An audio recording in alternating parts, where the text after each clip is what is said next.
আচ্ছা ভাই, আপনি আমাকে বলুন তো, আপনি কি সারা জীবন শুধু কঠোর পরিশ্রম করেই যাবেন? ভুল ভাবছেন ভাই, কারণ পরিশ্রম আপনাকে কখনোই ধনী করবে না যদি না আপনি সঠিক জায়গায় নিজেকে কাজে না লাগান। আমার বাবাও একদিন আমাকে একটা কথা বলেছিলেন, যা শুনে আমার পুরা দুনিয়াটাই উল্টে গিয়েছিল।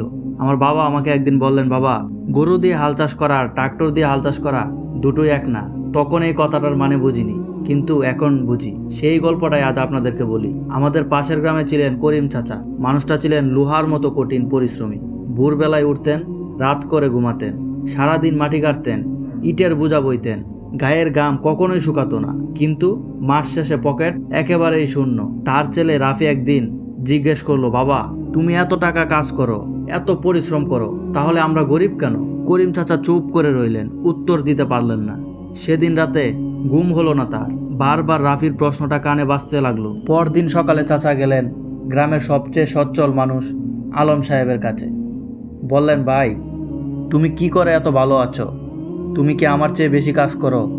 আলম সাহেব হাসলেন, বললেন, করিম ভাই, তুমি কাজ করো ঠিকই, কিন্তু তুমি শুধু নিজে কাজ করো আর আমি মানুষকে কাজ করাই। করিম চাচা বুঝলেন না। আলম সাহেব তখন তাকে নিয়ে গেলেন তার ছোট্ট নার্সারিতে। সেখানে শত শত গাছের চারা। বললেন, দেখো, আমি একটা চারা লাগাই, সেই চারা বড় হয়, ফল দেয়, বীজ দেয়, সেই বীজ থেকে আরও 10টা চারা হয়। আমি একবার পরিশ্রম করি, গাছ আমার হয়ে বারবার কাজ করে। করিম চাচার চোখ খুলে গেল। সেদিন বাড়ি ফিরে তিনি হিসাব কষলেন। হাতে সামান্য কিছু জমানো টাকা, অনেক ভেবে সেই টাকা দিয়ে কিনলেন কিছু সবজির বীজ আর কয়েকটা ছোট চারা। বাড়ির পাশে পড়ে থাকা জমিতে শুরু করলেন চাষ। রাফি দেখে বলল, বাবা, এত কষ্ট করে সবজি চাষ করে কী লাভ? আমরা তো নিজেরাই খেতে পারবো না ঠিক মতো। করিম চাচা মাথা নাড়লেন, বললেন, বাবা, নিজে খাওয়ার জন্য না, বাজারে বেচার জন্য। প্রথম মাসে লাভ হলো সামান্য, কিন্তু সেই লাভ তিনি খরচ করলেন না, জমি একটু বাড়ালেন, বীজ আর একটু বেশি কিনলেন। দ্বিতীয় মাসে লাভ হলো দ্বিগুণ। 6 মাসের মাথায় রাফি একদিন অবাক হয়ে বাবাকে জিজ্ঞেস করলো, বাবা, এই মাসে কিন্তু তুমি আগের চেয়ে কম কাটলে, কিন্তু টাকা বেশি আসলো কেন?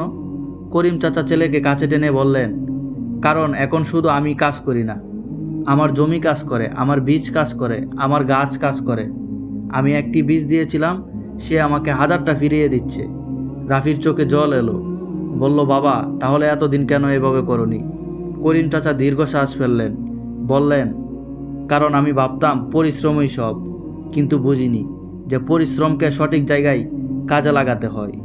গরু দিয়ে সারাদিন হাল চাষ করলে যতটুকু হয়, ট্রাক্টর দিয়ে 1 ঘন্টা তার বেশি হয়।